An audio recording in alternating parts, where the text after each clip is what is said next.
Eu quero fechar essa exposição, mesmo porque me sinto,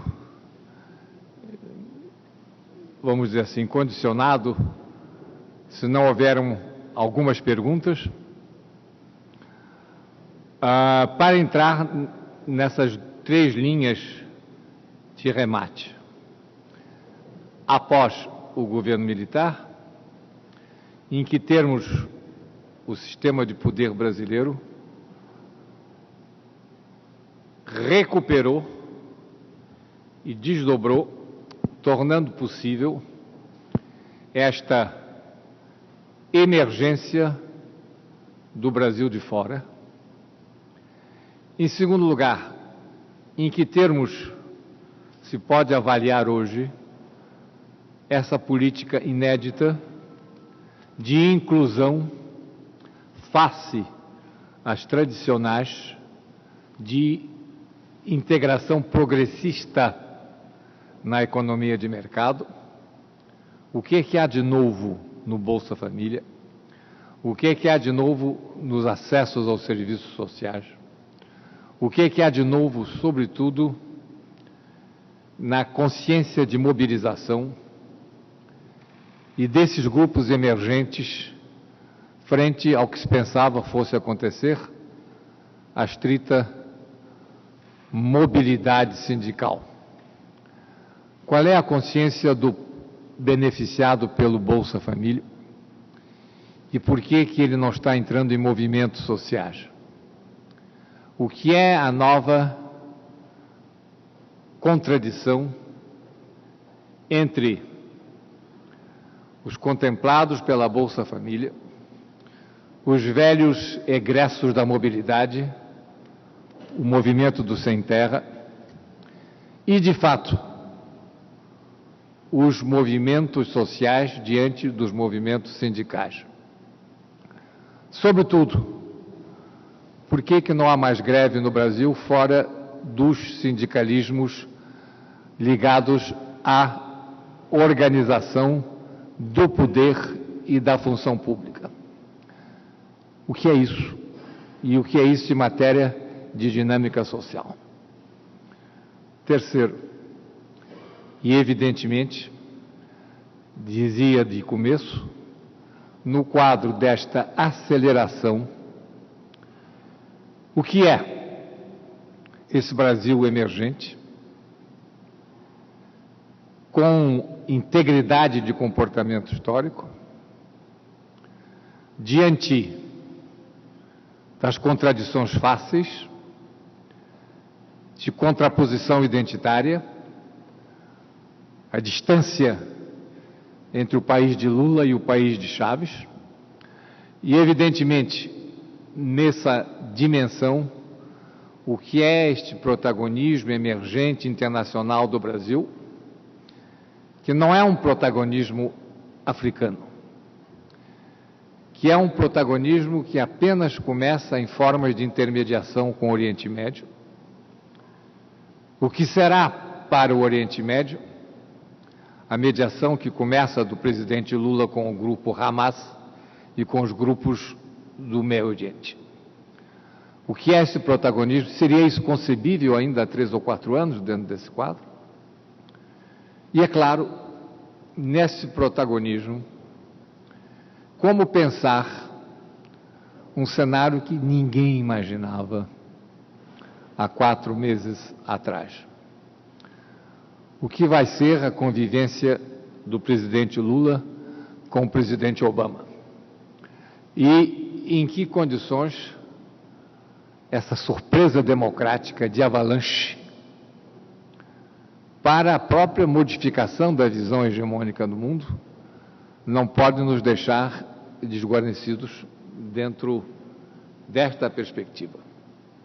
Nunca uma diferença de 2 ou 3% entre 2 blocos foi tão radical, tão dramática e tão envolvente da fissura do mundo quanto esta que está podendo se desenhar nesse momento. O que será para a paz do mundo uma presidência McCain?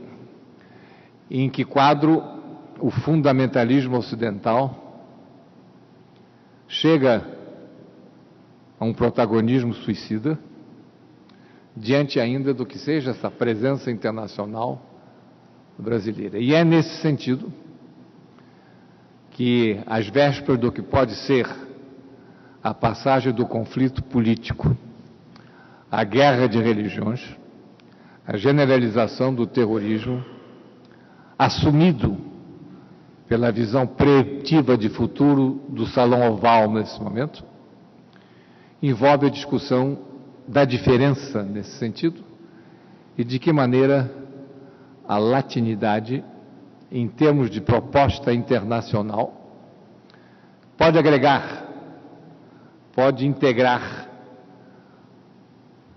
blocos identitários antes de alianças políticas, até onde o próprio Ocidente, neste momento, e vivendo esse drama terrível da falta de alternativas internas da sua racionalidade.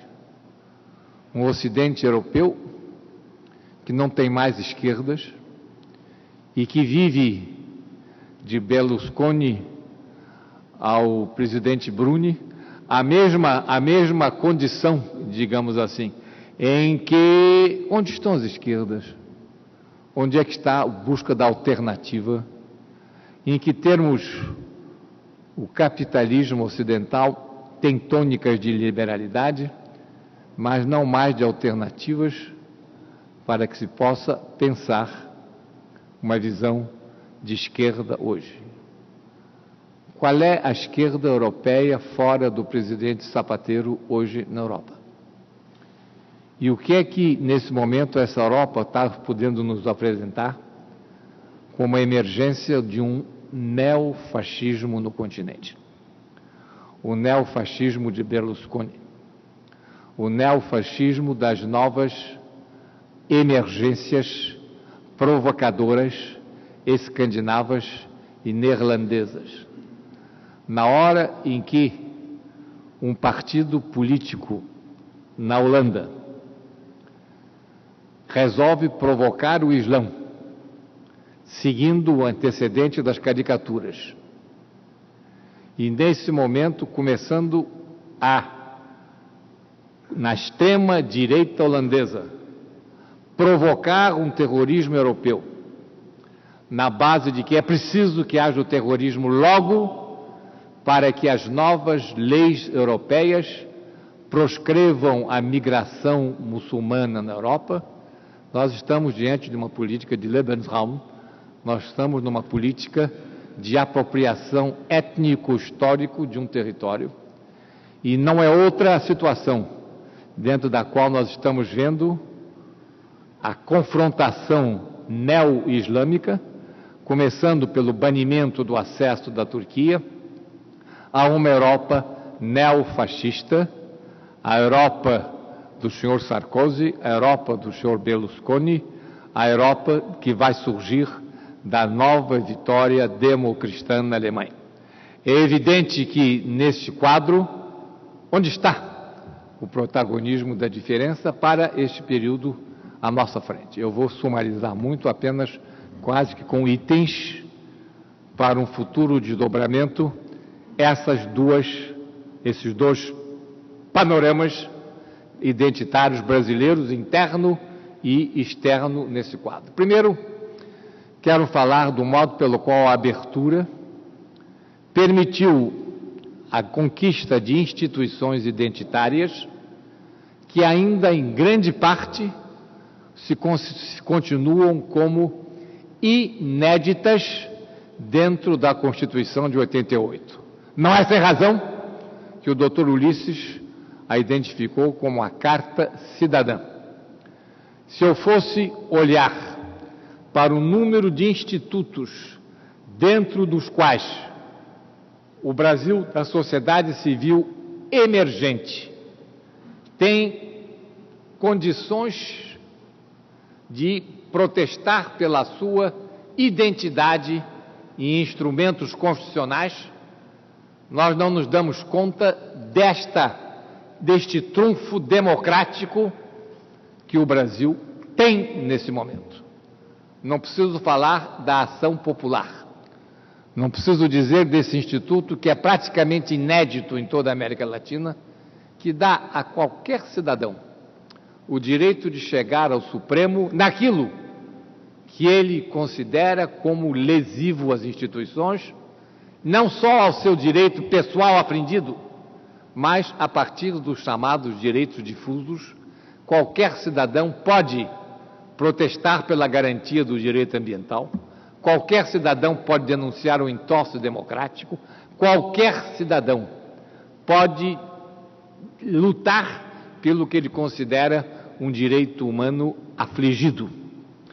Ao lado disso, aquela carta, é a nossa carta, já tinha em bem da identidade 2 instrumentos que a previnem contra a perda da identidade pela sociedade mediática.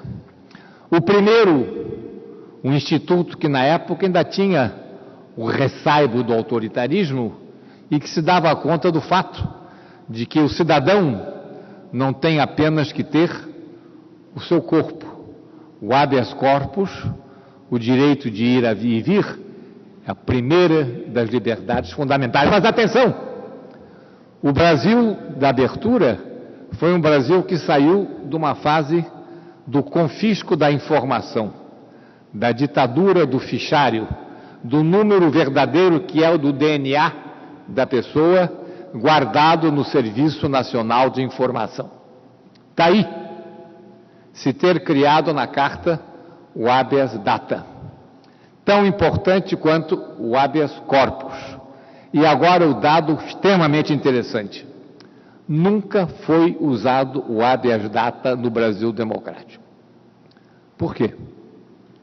Porque exatamente no Brasil da abertura, o franqueio dos arquivos, fora os casos de terrorismo, que nós estamos discutindo agora nesse momento, foi tão amplo, e é um dado que mobiliza a favor da cidadania a inexistência da necessidade do habeas data no Brasil, como nós vimos nos últimos 30 anos. Agora, do outro lado, sim, a terrível vigência da sociedade midiática destruindo a subjetividade brasileira. Falo do direito de imagem protegido na Carta e, sobretudo, pelo chamado direito de resposta.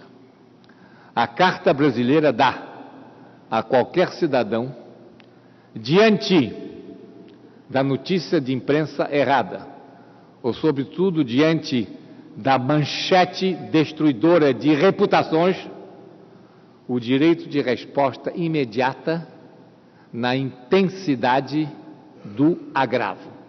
É um dos textos mais bonitos da Carta, que foi redigido por Miguel Reale, inclusive, no famoso artigo 5º da atual Carta, e que não é, de fato, usado na vigência da cidadania brasileira. A mídia confiscou o direito de resposta no Brasil. As reputações se destroem, os jornais brasileiros estrangulam a imagem que querem, na ditadura das manchetes, para não falar da televisão brasileira. E isto é especialmente grave diante de um país cuja identidade se faz e refaz a cada noite, às 8 horas, quando 80 milhões de brasileiros ouvem uma visão da realidade brasileira.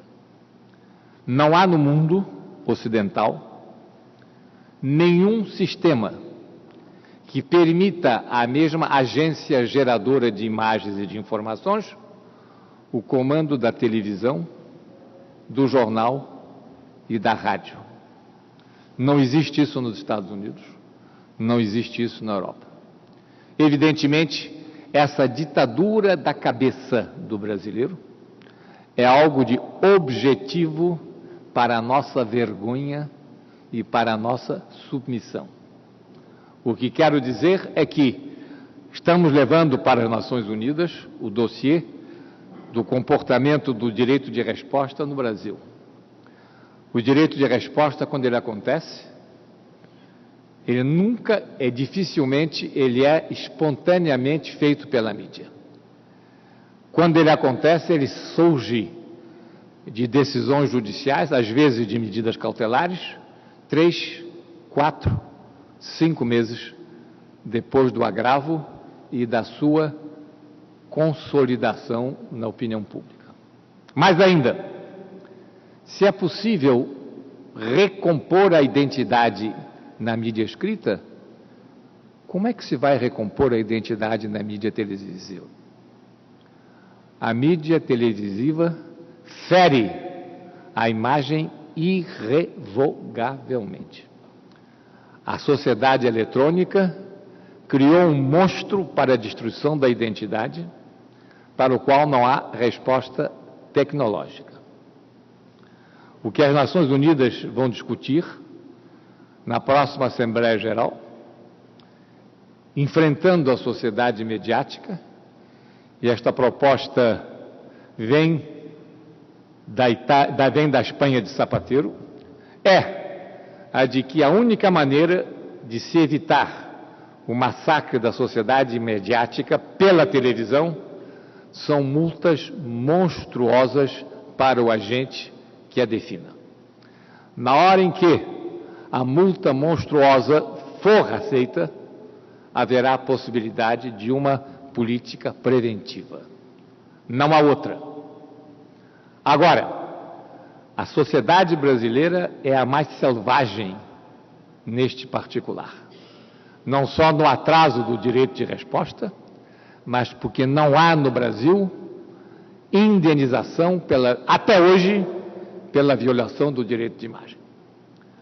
Isso quer dizer que o Brasil, mais do que qualquer outra sociedade, dita complexa e moderna, entrou na ditadura da sociedade mediática sem retorno, com a capacidade de nós olharmos no espelho do que a mídia nos diga e com reflexos indiscutíveis sobre o seu futuro, para o qual ainda é uma resposta impotente à ideia do governo de se criar a Agência Pública de Informações.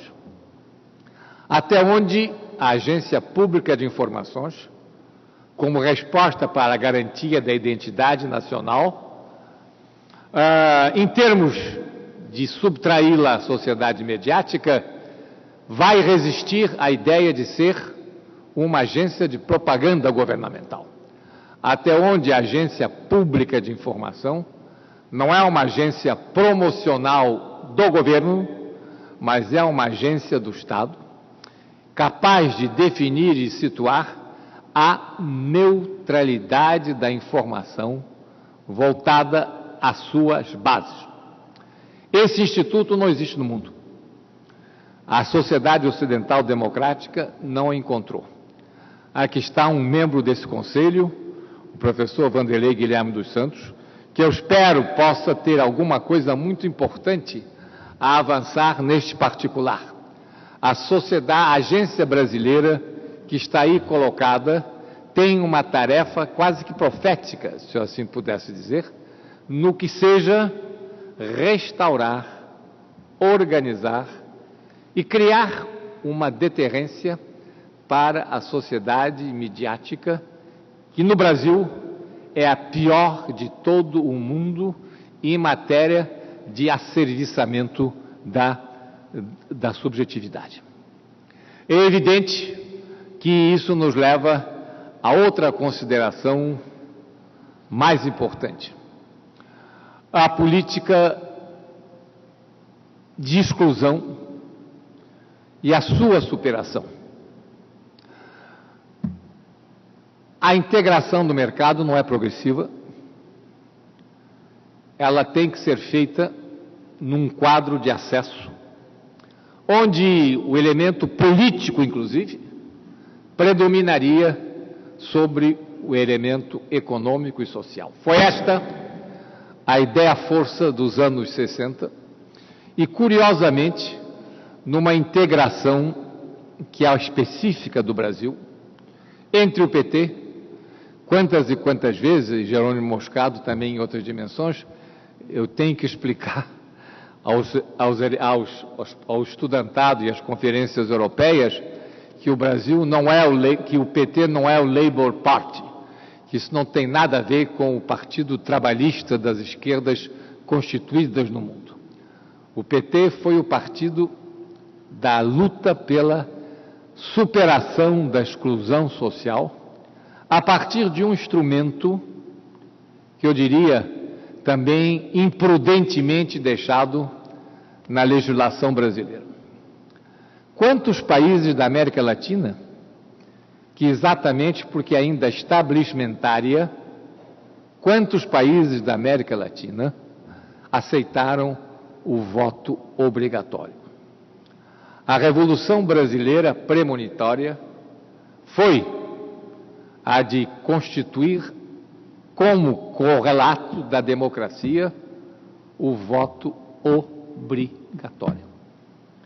E o essencial do PT foi se dar conta disso a partir de uma aliança que hoje em dia também temo possa ser pouco discutida.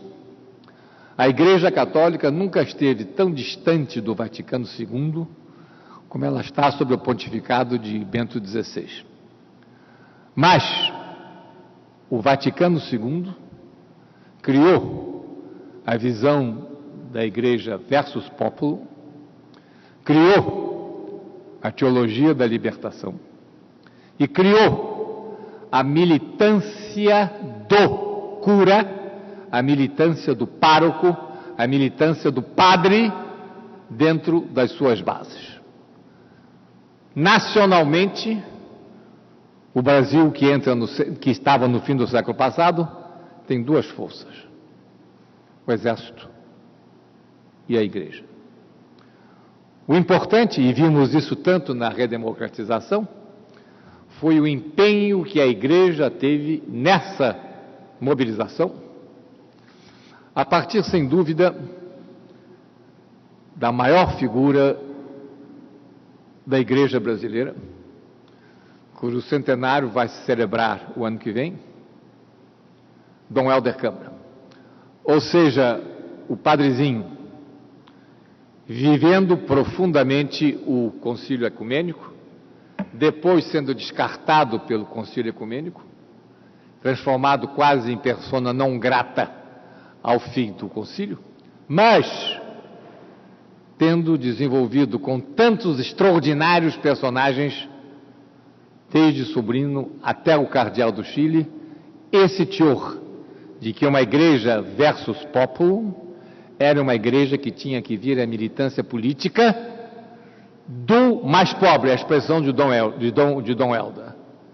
Ninguém é tão pobre no Brasil que se lhe tire o direito de votar. O direito de votar é connatural à respiração. O direito de votar é connatural à respiração no Brasil. E o que é o PT? A busca desse voto e a opção contra o Sendero ou as Farc, a opção de buscar o poder pela campanha política, pelo aliciamento e pela capacidade de dar ao voto toda a sua nobreza.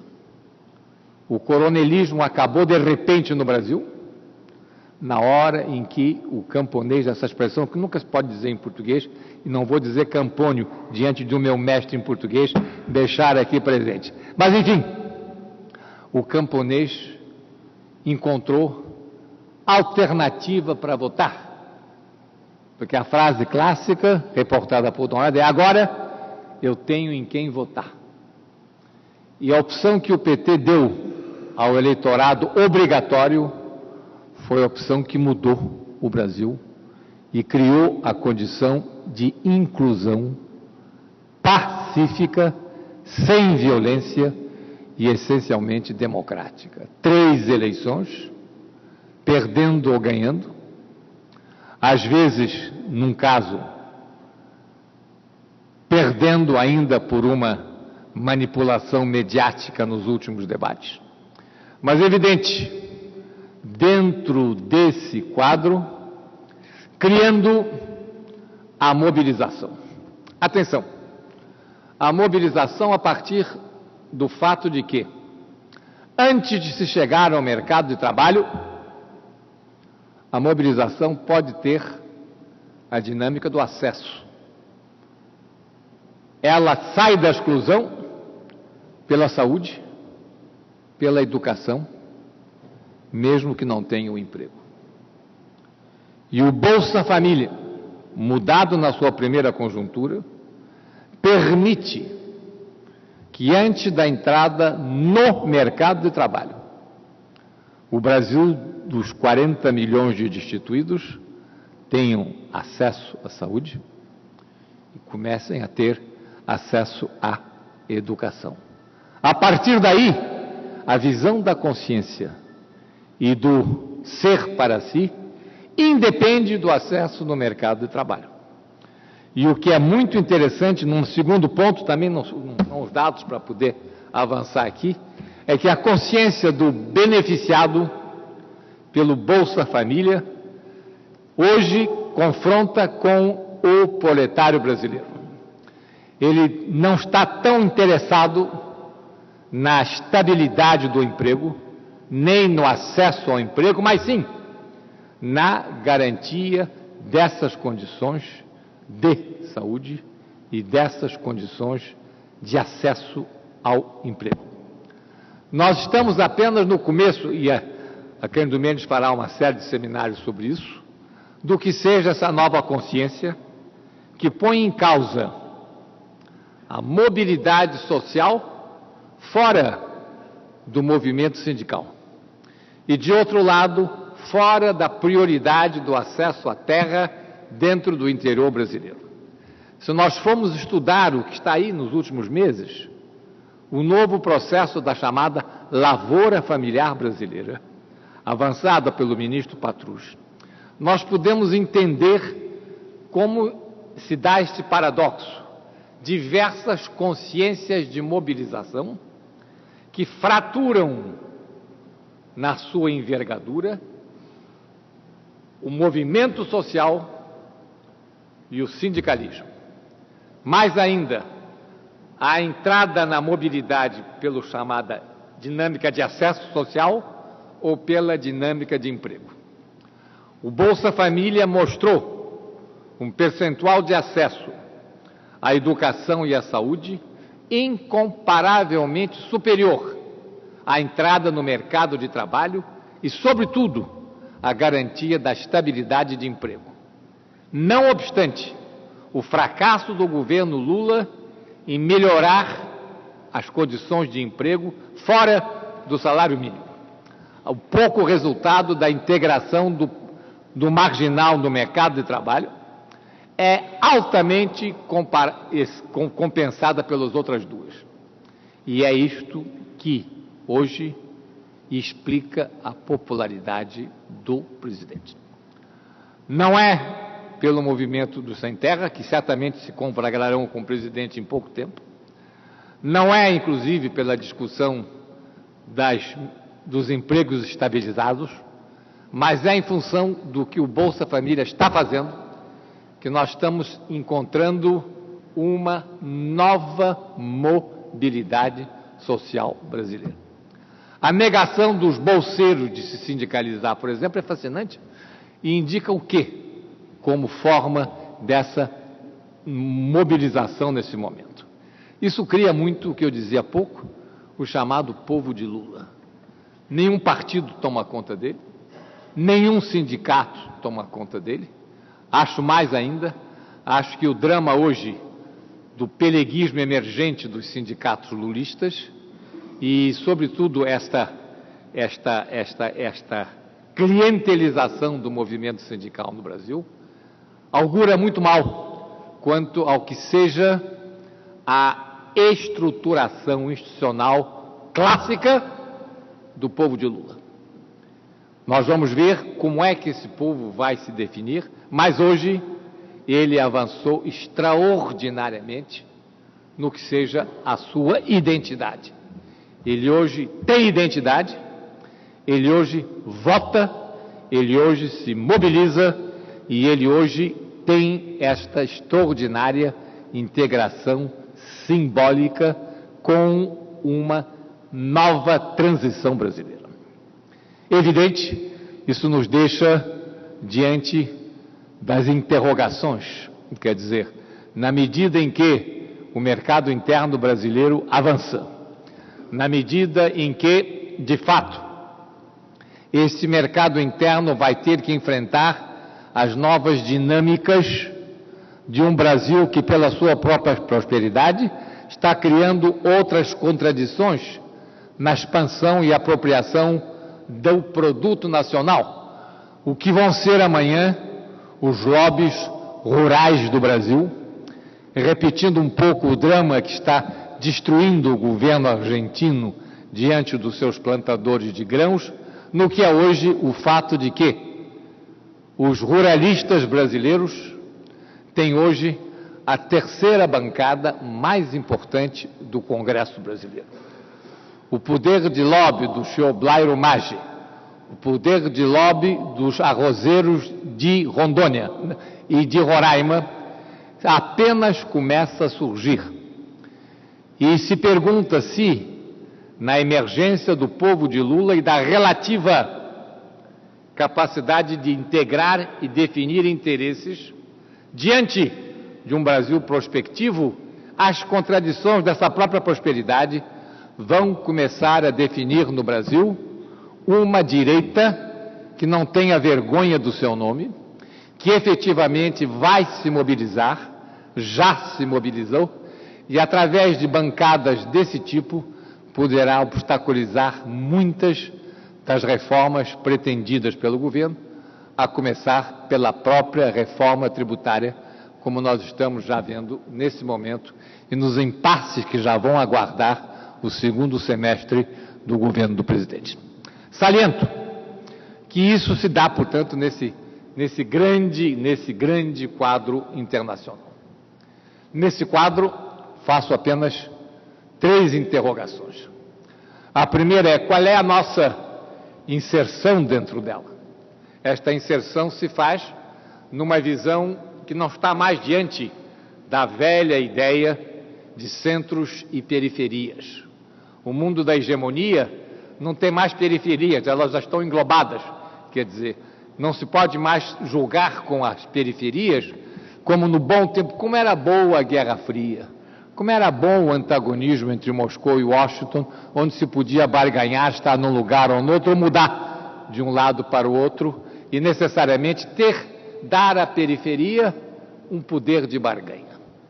O mundo globalizado e hegemônico só dá à periferia a condição de manter ainda uma identidade que escape à uniformização da virtualidade.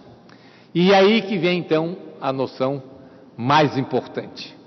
Pode-se, em termos de processo de cultura, associar a hegemonia ao Ocidente como civilização? Ou, a primeiro break que se pode fazer dentro dessa hegemonização, parte da capacidade de defendermos a subsistência ainda das autonomias culturais no grande horizonte mundial. E é por aí que a latinidade se pretendeu ser o que se chamaria também, às vezes, a palavras definitivas, não é?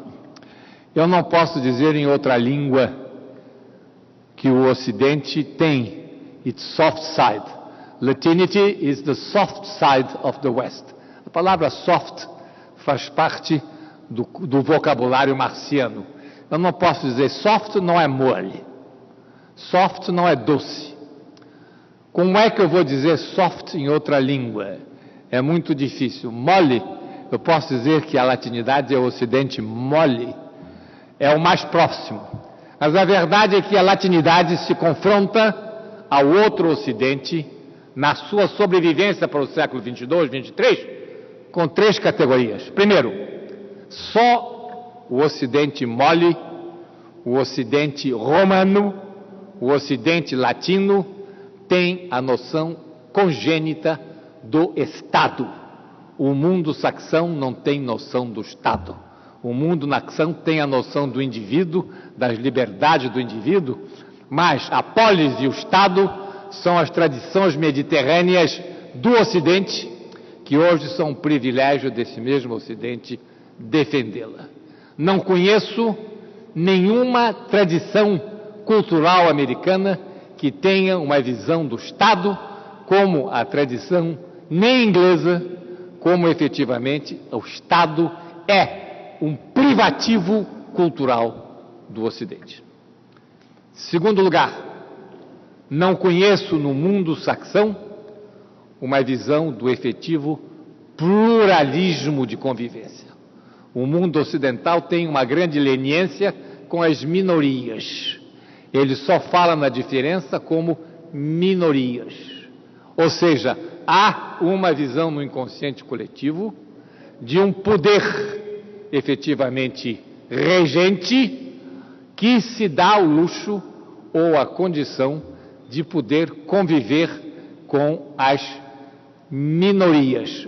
Não nos esqueçamos de um candidato democrata americano, quem ainda se lembra de Spiro Agnew. Spiro Agnew vinha de uma tradição grega, ainda na época de Dewey, frente à luta pelo começo da tradição que viria aos Kennedys. O senhor não quer visitar uma comunidade grega? Não, senhor, conheço todas, nasci nelas, são todas iguais. Nós não temos que visitar a comunidade grega nos Estados Unidos. Quer dizer, essa visão da harmonização, do fato de que o que existe são minorias servis a serem administradas benignamente, é a cabeça normal pela qual a ideia do pluralismo sucumbe na visão hegemônica da cultura ocidental saxã. Terceiro, é muito difícil, na visão do coletivo imediato, no mundo saxão, pensar na família extensa. A família saxã é a família na sua unidade mínima de acasalamento familiar. Eu me lembro de um dia em Harvard que um professor disse, olha, eu tenho que sair mais cedo, porque eu tenho que visitar um tio meu. Todo mundo quer visitar um tio, você tem um tio. Quer dizer, a ideia de que o tio seja membro da família, que a ideia de que existam tios dentro da família, que a noção de que a família envolve aquilo que gostosa, lubricamente, é a família latina, a família maior. Existem tios anglo-saxões? Eu tenho a impressão de que não.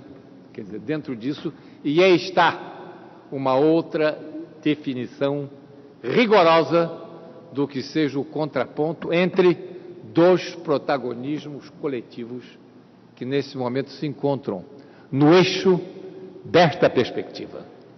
Esta perspectiva, a perspectiva do maior progresso, da maior dinâmica, do que efetivamente depois do Renascimento e cada vez mais a partir da Revolução Industrial, que foi uma revolução essencialmente inglesa desde o fim do século XVIII, criou o aparelho tecnológico da civilização ocidental, a partir da qual foi o Ocidente duro, aquele que se celebrizou como na faixa fundamental do dinamismo colonial e da relação colonial. O drama é o quanto, passando de cultura para civilização, a partir da coisificação do seu produto que a tecnologia permite, é o Ocidente que hoje enfrenta o que restou da periferia colonial, não subvertida ao último Anschluss, ao último abraço do Ocidente como civilização. A última tentativa de, utilizando a modernização acrítica para sobreviver como Estado nacional de confronto, foi a extraordinária aventura de Kemal Atatürk, e, a partir dele, dentro do Império Otomano, criar um Estado Nacional Turco na 10ª hora. A caricatura veio logo depois, na vergonha do governo do Shah Reza do Islã. Naquele momento, a ideia de um Estado moderno chegava à absoluta caricatura, ao que fosse apenas a mimesis do Ocidente em toda a sua colocação. Eu não tenho tempo para exibir em cinema o que foi a celebração do Shah na comemoração de Persépolis 2 anos antes da sua derrubada. Só a moda ocidental, só o bacará, só a capacidade de assim sermos e o banimento completo de qualquer iraniano que pretendesse ir com as suas tônicas à celebração. Ou seja, era, naquele momento, o completa mimesis do que era finalmente o Ocidente é quem celebra Persépolis com Shah Reza Pahlavi. 2 anos depois, o radinho do imã Khomeini, e naquele momento, como resposta a essa caricatura, a criação fundamentalista, integral, implacável de um Estado islâmico, teologalmente falando, capaz de se impor a Sharia e, a partir dela, uma primeira ordem pública que se confrontava em gênero, número e grau à ordem ocidental. Ali, na 10ª hora, começava o confronto, e o confronto que, na sua dramaticidade, seria um confronto radical. Daí surge necessariamente a quarentena do governo iraniano e, diante disso, o isolamento radical numa cortina, na verdadeira cortina de ferro, do que fossem os países que confrontassem a civilização ocidental num nível idêntico de organização e de articulação. A Sharia de um Estado teológico, munindo-se de todos os anteparos para resistir ao que se via, não era uma tecnologia de modernização, era, a expressão de Khomeini, o rapto da alma a partir do pretexto do progresso. Evidente, naquele momento, eu estava na presidência do Conselho Internacional de Ciências Sociais e recebi um apelo do presidente Khatami. Já era a fase de Khatami, e ele lançava à Unesco a proposta: o Irã vai continuar para o Ocidente a ser um país sob a cortina de ferro americana? É possível ter-se uma visita ocidental de organizações das Nações Unidas, pelo menos, que quebrem o muro? Consegui convencer o então diretor-geral da Unesco, Frederico Maior, o presidente de Portugal, Mário Soares, que fizéssemos uma visita ao Irã. Naquele momento, começava a Academia da Latinidade, com o imperativo de trazer o pensamento ocidental fora dos seus contextos, mostrando que o Ocidente era uma cultura e não o apanágio ferrabras da civilização ocidental. Isto permitiu que Edgar Morin, Gianni Vattimo, João Baudrillard, para citar alguns, Carlos Fuentes, pudessem, nesse primeiro momento, ao lado de Hélio Jaguaribe, de Sérgio Paulo Rouanet, comparecerem como intelectuais do Ocidente ao começo desta militância. Esta militância deflagrou-se a partir de contatos sucessivos em que a latinidade foi a primeira mediadora do que fosse o contato do mundo islâmico na sua inteligência e a partir do país eixo do mal, depois iria a Coreia do Norte, quer dizer, no sentido de estabelecer este contato e este intercâmbio. Na sequência dessas conversas, e nós já estamos na 18ª, a latinidade pôde ir a Alexandria, pôde ir a Istambul, pôde ir a Baku, pôde ir a Amman, pôde ir a Rabat, agora, ainda neste ano, e todos os amigos têm os relatos destas diversas conferências aqui à disposição da Fundação Alexandre Gusmão, na saída desta sala. Mas atenção, o problema da identidade para nós aí era de uma mediação. O problema era saber o que estava acontecendo dentro das identidades latino-americanas e das identidades latino-americanas no seu sentido maior. Era possível ainda pensar que esta identidade iria trabalhar com o conceito de nação que nós recebemos ainda do mundo semicolonial? O que é a triste nação da América Latina no século XIX? Nós herdamos a nação para quê? O que é a nação peruana? O que é a nação chilena? O que é a nação uruguaia? O que é a nação brasileira dentro desse sentido? E o que é a nação venezuelana?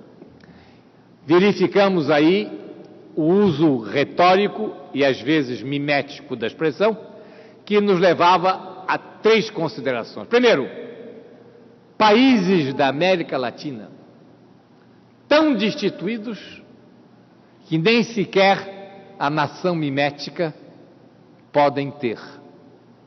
O que é a nação haitiana? O que é o Estado haitiano?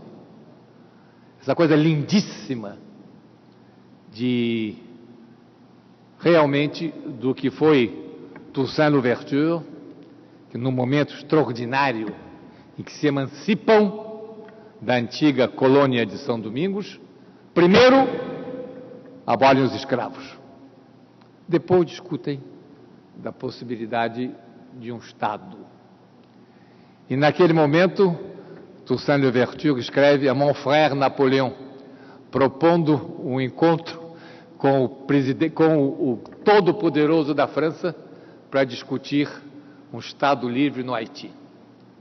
Através de um navio chamado Lagardière, Napoleão mandou uma tropa prender o insolente que o tinha chamado de irmão, levou Toussaint Louverture para o Jura, onde ele morreu de frio pela audácia de ter chamado Napoleão meu irmão. O que é preciso que se defina e se situe é já naquele momento o paradoxo dessas polarizações e de que maneira nós estamos aí diante de um país em diáspora. Hoje o Haiti é a força de subversão de Cayena, o único partido que nesse momento quer a independência do último colonato europeu na América é o Partido Autonomista Haitiano em Cayena. E ao lado disso, o que é a diáspora haitiana, hoje criando possíveis novas insurreições nacionais na Guiana Inglesa ou em Paramaribo. A importância desse fato, desse país que não tem o seu Estado, mas está criando outros numa diáspora de autonomia, é fundamental para se saber o que é ainda esse Estado e esta condição, ao lado do outro.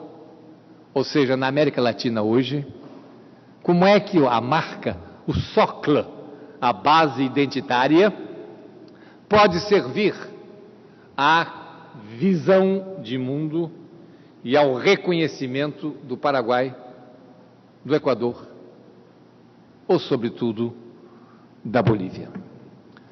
Nós estamos vendo esse ano esses fenômenos que pareciam impensáveis ao lado de uma vitória de Obama.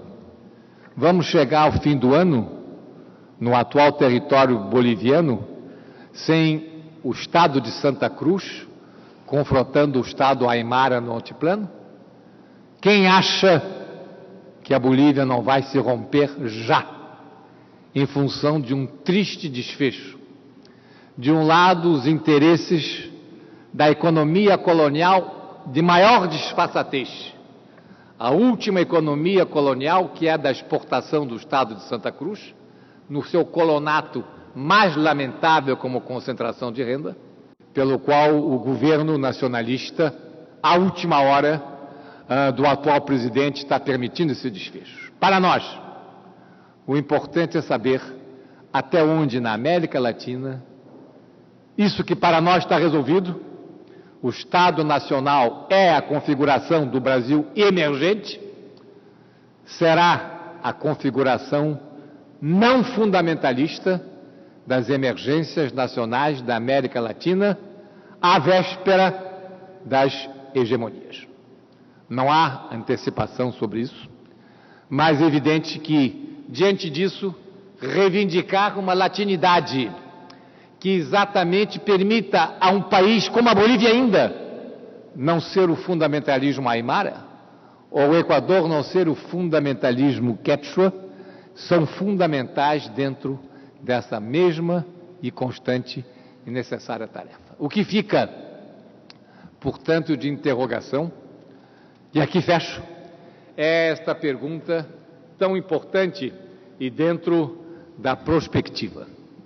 O Brasil é um país que pode, à última hora, manter a visão de nação no corpo geográfico em que a recebeu, como forma de configuração identitária. Segundo, o Brasil, na sua condição também à última hora, de luta contra a exclusão, é um país que não tem mais a nação partida entre uma economia de mercado e o de fora. Não preciso falar dos números desta expansão. Tenho que falar, sim, que a consciência de identidade, nesses casos, está precedendo a efetiva integração dentro de uma economia de mercado. Este, o Brasil, portanto, que posso responder à última questão, é o Brasil que efetivamente ganhou uma identidade temporã, mas necessariamente inteira. E muito obrigado.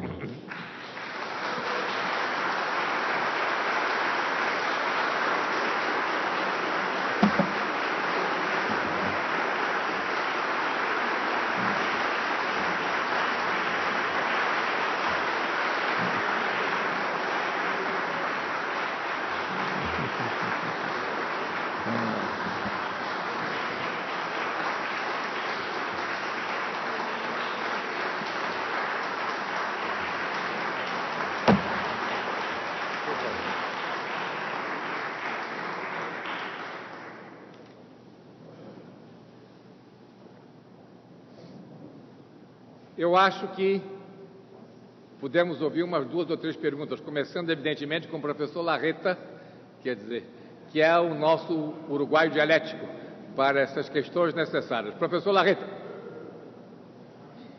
onde quiser, aqui no púlpito, por favor. Muito bem.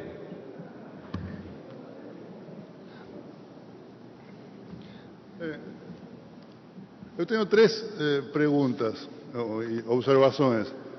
Uma primeira epistemológica, uma segunda histórica e uma terceira política. Pergunta epistemológica. ¿Se pode pensar a história de uma nação a partir de uma filosofia do sujeito? Através de uma filosofia? Do sujeito, da consciência. A história da nação como um processo de toma de consciência? Ou exatamente esse tema foi questionado pelo postestructuralismo, pela teoria da cibernética e pela teoria da complexidade. Me parece que esse problema aparece como um tema de tensão analítica em toda a apresentação sua. Uma certa dificuldade para pensar o que fica fora da nação, ou seja, aparentemente de la globalización. Segundo asunto, pregunta histórica, observación histórica. Me parece que no se puede pensar a modernidade brasileira sin ter en conta dos procesos decisivos. Perdão. Dos procesos decisivos en los años 40. A modernidade brasileira se construye a partir de Sao Paulo, especialmente da USP, simbolizada en la figura de Sérgio Buarque de Holanda, y a partir de la cultura nordestina expresada en la obra de Gilberto Freire, el regionalismo de Gilberto Freire. A construcción de la idea de modernidad brasileira me parece que aparece ahí. Plinio Salgado me parece que tiene muy poco a hacer en esa historia. Tercer punto, una cuestión política. Me parece que, y aquí estoy dando una opinión desde el punto de vista de Itamaraty, me parece que en las próximas décadas,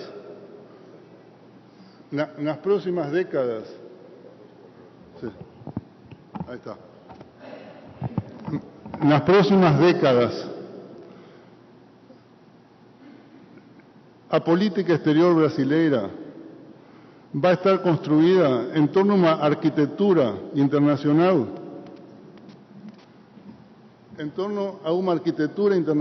que tiene dos capitales fundamentales. La primera, Washington, la segunda, Buenos Aires. Me parece... No se escucha, vamos. Está. Buenos Aires y Washington, en las próximas décadas, van a continuar a ser las dos capitales fundamentales de la política exterior brasileña. En ese aspecto, es decir, va a estar Pekín y otros lugares, más esas dos capitales van a ser fundamentales. Y ahí tenemos una cuestión política. Brasil conoce muito mal a América Latina y América Latina conoce muito mal o Brasil. Mas ya tenemos una subglobalización regional donde el capital brasileiro está penetrando en América Latina. Lo que acontece en Bolivia no está separado de la política brasileira, es parte. Entonces me parece que ese problema, la asincronía entre la presencia económica de Brasil en América Latina y la presencia política, es un problema fundamental y puede crear problemas. Es decir, eso me parece que es un tercer punto decisivo. O Islam es importante, mas do punto de vista da política exterior, isso é fundamental. Muito obrigado. Uma segunda pergunta? Para que haja uma segunda, a gente tem que pedir uma terceira. Deixa eu ver. Bom, joga o pano. Ou a gente espera um pouquinho, vai haver uma mão que vai se levantar assim, não sei. Bom, acho que Henrique... É muito importante a gente ouvir um uruguaio, não é? Vou fazer o jogo antigo. Vocês estão ouvindo uma espécie quase extinta. Quer dizer, eu acho que é importante, desse ponto de vista, saber a importância de Henrique, que dirige o nosso Instituto do Pluralismo Cultural e tem sido, em todo o mundo, uma figura extremamente vigorosa para estabelecer esse diálogo entre as culturas. O mundo conhece Dom Henrique Larreta e eu queria agradecer a ele mais uma vez ter essa capacidade de problematizar na hora e nos dar a dimensão do sentido em qualquer dessas etapas e dessas condições. A primeira questão eu vou responder com uma colocação de Rickert, quer dizer, a questão da filosofia do sujeito se define como um a priori do conhecer, porque não existe subjetividade que não envolva o eu enunciante. E este eu é essencialmente relacional para que se possa chegar à definição de um sentido. Quer dizer, não há enunciado que por si mesmo não predefina na subjetividade a condição exaurível do logos da referência. Não há referencial em meio de caminho dentro disso, e a subjetividade nesse aspecto nunca pode ser contestada, a não ser se ela não for por inteiro objeto do que Lyotard chama, e Henrique conhece isso melhor que todo mundo, a subsunção. Se nós não tivermos o rapto total do referencial pelo simulacro, nós teremos sempre a afirmação em rede ou em sentido desse mesmo enunciado.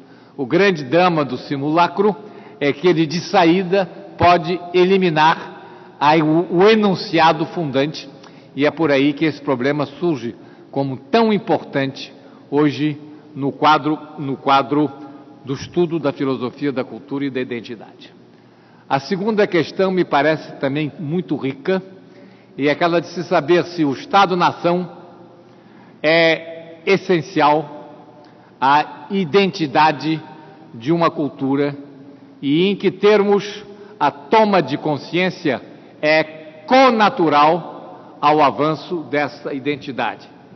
A pergunta é muito oportuna porque eu responderia: a toma de consciência é fundamental para a identidade nos países que viveram a condição colonial como estrutura social total.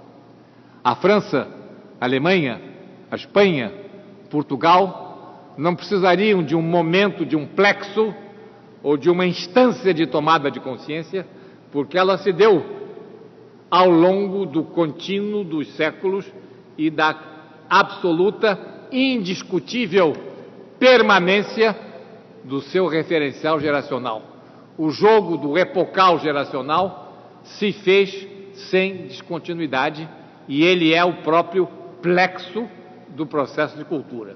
Nos países coloniais, que tiveram a sua subjetividade confiscada, os países em reflexo e não em reflexão, a toma de consciência que se dá num percurso histórico com um momento definido é essencial e fundante para a aventura e para a definição da identidade. É por aí que nós todos da América Latina não podemos aceitar a visão da nacionalidade como dada de ganho pela pura continuidade desse mesmo passado, sem a toma de consciência. E às vezes, isso está aparecendo no nacionalismo moderno e fascinante, através de reconstruções ou de mimeses. A absoluta e grotesca revolução bolivariana do presidente Hugo Chávez. Ou seja, na hora em que se reinventa o bolivarismo a partir da conveniência histórica para fundar uma nação emergente, se está exatamente fazendo já o grotesco da mimesis naquilo que é efetivamente essa fundação. Existe, evidentemente, um passado bolivariano que funciona como um sinal histórico, mas do ponto de vista do referente rickertiano, me parece muito difícil que isso se possa fazer dentro desse quadro. As referências ao passado têm que passar por esse crivo crítico para que de fato se entenda de que as identidades nossas têm um tempo de tomada de consciência e têm um periplo histórico, um pouco no nível a que eu estou tentando me referir. A colocação de Henrique sobre o problema dos eixos Washington-Buenos Aires, eu teria a tentação de concordar num facilitário de ideias. Ela me parece muito tentadora, mas a minha preocupação é de se saber, primeiro, se Buenos Aires vai protagonizar ainda uma nação que chegue a tempo, como o Brasil chegou. Acho que as contradições pós-peronistas, acho que o fraccionamento interno do populismo argentino, a fissura que continua hoje neste país, me deixa com uma afirmação, com um grano Salles, de que ainda possa haver um Lula na Argentina. Ou seja, que possa ainda haver um congregador da mobilização diante da amplitude da fissura e do que agora nós estamos vendo, diante da situação dramática com que a presidenta está, e é muito bom que assim seja, no começo do seu governo, enfrentando o outro Argentina, e ainda sem sabermos se ela chegará, ou de fato, a um resultado.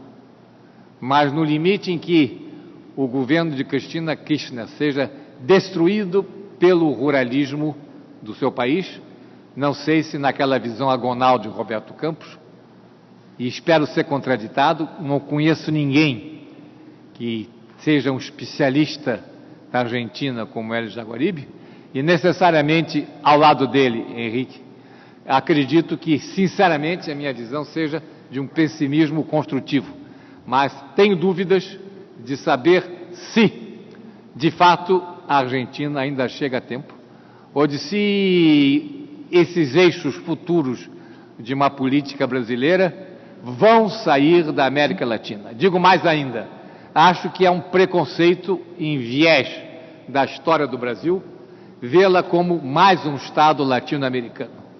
A América Latina portuguesa tem muito pouco a ver com a América Latina espanhola.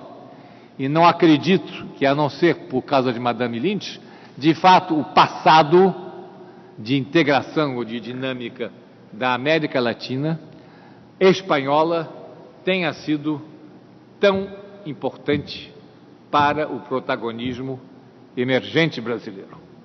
Eu vejo, sim, diante do que está acontecendo na África, uma parentela emergente com a África do Sul, que me parece vai ser muito importante nos próximos anos, como não tenho nenhum entusiasmo com o mais triste dos países emergentes, a vergonha hindu, ou seja, um país que ainda aceita na democracia o regime das castas e que dentro do regime das castas tem esse fenômeno lamentável agora de um grupo que quer ser incluído como pária para, de fato, poder receber mais auxílio do governo. Acho que não se pode comparar a tristeza hindu com a força chinesa dentro do que representa, de fato, uma nação para si nesse momento. Não reconheço nenhuma identidade nacional emergente na Índia, tal como reconheço dentro do quadro da China, e acho que tanto a Índia é um triste país emergente, tanto, de fato, a China será o país desse protagonismo. Mas atenção, a China é o contrário de um país imperialista, a China não é um país exógeno às suas áreas, e um dos grandes problemas que nós vamos ter no mundo das hegemonias é coexistir com uma nação gigantesca cuja prosperidade continuará dentro das suas fronteiras. É evidente que estamos aí dentro de um quadro que, a meu ver, graças a Deus, vai tirar o Brasil do carcã latino-americano, vai de fato nos levar dentro do continente ao que seja a abertura, sim, do contato com os outros países subcontinentes. Acho que o BRIC vai ser em pouco tempo o BRICSM. Acho que está faltando o M de México dentro desse conjunto e do que seja um enorme país com o seu mercado, o seu dinamismo e também já vivendo o problema da sua discriminação dentro do império. Não nos esqueçamos de onde está hoje o Muro de Berlim e de que maneira este Muro de Berlim está nos criando essa nova condição em que a latinidade vai ser debatida. Vamos fazê-lo agora na cidade de Mérida, com o patrocínio do Partido Revolucionário Institucional Mexicano, que perdeu a eleição por uma fração diante do atual presidente na cidade do México e que coloca a questão fundamental. O que são os chicanos hoje no mundo e qual é a nacionalidade emergente dos chicanos? A situação seria desgraçada tivéssemos a certeza de que a opção americana tivesse sido a triste opção entre McCain e Hillary. A opção entre McCain e Obama nos dá alguma possibilidade de pensar nesta reunião. A proposta que eu tive na Latinidade, no dia seguinte à consagração de Obama, foi o PRI querer discutir as esperanças identitárias do México emergente, fazê-lo no quadro da Latinidade e vamos fazê-lo no Yucatán, com muitos dos aqui presentes. Já falei demais, muito obrigado.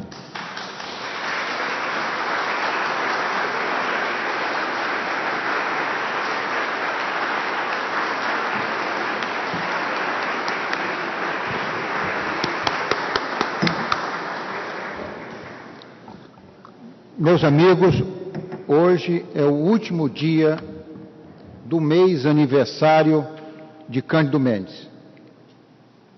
Nós estamos aqui num exercício de admiração, de carinho e de gratidão a Cândido Mendes.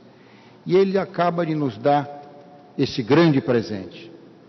Eu proponho, pois, que antes de passarmos ao almoço, nós vamos almoçar juntos, nós cantemos aqui os parabéns para Cândido Mendes. Parabéns a você, nessa data querida, muita felicidade, muitos anos de vida.